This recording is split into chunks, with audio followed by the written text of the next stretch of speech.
नमस्कार, मैं Amrendra Tiwari all time public India पर आप सभी का स्वागत करता हूं। दोस्तों, ओबीसी आरक्षण को लेकर झारखंड के अलग अलग पार्टियों की क्या राय है, क्योंकि इससे क्या प्रभाव पड़ेगा, इन सबको जानने का प्रयास करेंगे। फिलहाल जो 27% आरक्षण देने की बात जो है वो हो रही है झारखंड के अंदर, उसका क्या प्रभाव पड़ेगा, इससे पहले हम जानने का यह प्रयास करेंगे कि ये आखिर झारखंड में कौन से लोग हैं जो इसका विरोध कर रहे हैं, कौन से लोग इसके समर्थन में हैं।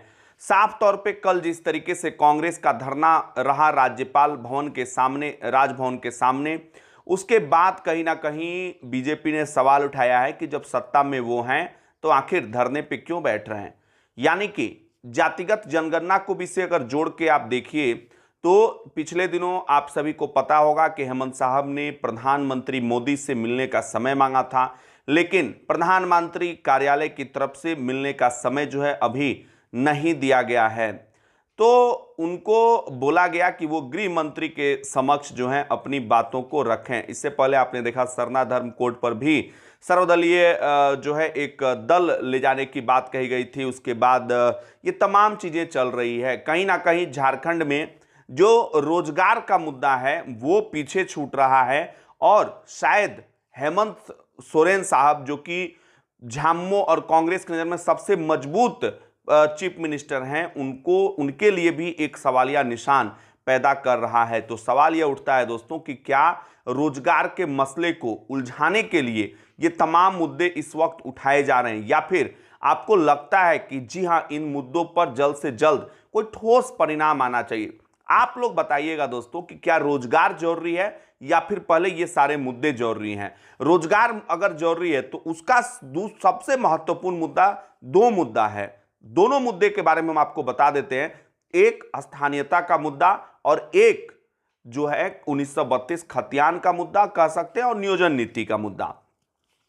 क्योंकि 1932 खतियान जब तक नहीं सरकार बता पाएगी कि कौन स्थानीय है, तो फिर स्थानीय लोगों को झारखंड के अंदर अवसर कैसे मिलेगा।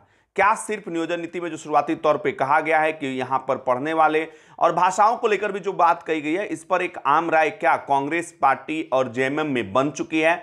सवाल तो उठेगा ही, और सवाल उठना लाजमी है। सवाल इसलिए भी उठ रहे हैं क्योंकि बीजेपी ने उस वक्त कहा था कि इस मुद्दे पर कोर्ट जाएंगे, लेकिन अभी तक बीजेपी कोर्ट गई नहीं।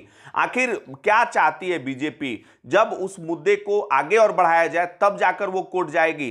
को अभी तक किसी भी पार्टियों ने अपने अपने पत्ते नहीं खोले। हां, एक बात तो स्पष्ट है कि झामुमो की तरफ से यह कहा गया है कि 1932 या फिर 1936 कौन सा खतियान लागू होगा, ये समय रहते पता चल जाएगा। और इस बीच कई आदिवासी संगठनों ने आवाज उठाई। उनका कहना है कि सरकार जो है 1964 पर भी बात करें।